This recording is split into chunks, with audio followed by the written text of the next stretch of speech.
Hi കടികൾ, ഞാൻ നിങ്ങളുടെ സ്വന്തം സോളമൻ നടാട്ട്. നമ്മളിന്ന് നിൽക്കുന്നത് ഈ കുറുമാൽക്കുന്ന് പറഞ്ഞൊരു സ്ഥലത്താണ്. അവിടെ ചക്കകളുടെ ഒരു ശേഖരം, അതായത് പലതരത്തിലുള്ള ചക്കകൾ. ഞാൻ പറയാതെ തന്നെ എല്ലാവർക്കും അറിയാം, ഇത് ഒരുപാട് റീലുകളൊക്കെ വന്നിട്ടുള്ളതാണ്. എങ്കിൽ തന്നെയും ഞാൻ കുറച്ച് ചക്ക അതുപോലെ പ്ലാവ് മേടിക്കാനായിട്ട് ഒരു ടീമിൻ്റെ കൂടെ അങ്ങോട്ട് പോയപ്പോൾ കണ്ട ചില കാഴ്ചകൾ നിങ്ങളെയും കൂടി ഒന്ന് കാണിക്കുന്നതിന് വേണ്ടിയിട്ടാണ് ഞാൻ ഈ റീലിടുന്നത്. പലതരത്തിലുള്ള ചക്കകളും അതുപോലെ തന്നെ മറ്റുള്ള തോട്ടത്തിലത്തെ ആന്ധ്രയിലേക്ക് 3 വർഷം കൊണ്ടും 2 വർഷം കൊണ്ടൊക്കെ കായ്ക്കുന്ന തരത്തിലുള്ള ചക്കകളൊക്കെ റെഡിയായി നിൽക്കുന്ന കാഴ്ചകളൊക്കെ നമുക്കവിടെ കാണുവാൻ സാധിച്ചു.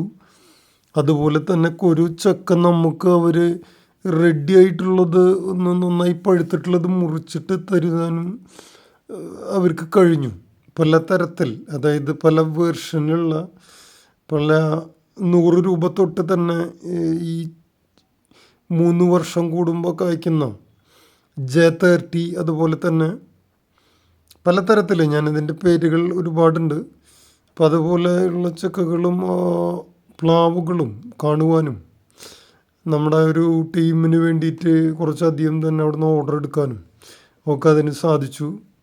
നമ്മുടെ അമലേര അവിടെ താമസിക്കുന്ന ടീമുകളാണിത് സെറ്റ് ചെയ്തിട്ടുള്ളതെന്ന് കേട്ടപ്പോൾ വളരെ അഭിമാനം തോന്നിച്ചു. ആദ്യമായിട്ടാണ് നമ്മൾ ഈ സ്ഥലത്തേക്ക് എത്തുന്നത്. വളരെ സുഖമാണ് അങ്ങോട്ട് പോകാനുള്ള യാത്രയൊക്കെ.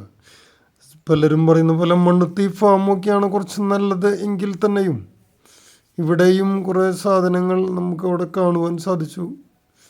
പലതരത്തിലുള്ള കവുങ്ങളും അതുപോലെ തന്നെ നമ്മൾ പല സമയങ്ങളിലായിട്ട് പറഞ്ഞിട്ടുള്ള ഡ്രാഗൺ ഫ്രൂട്ട്, അതുപോലെ തന്നെ പല വെറൈറ്റി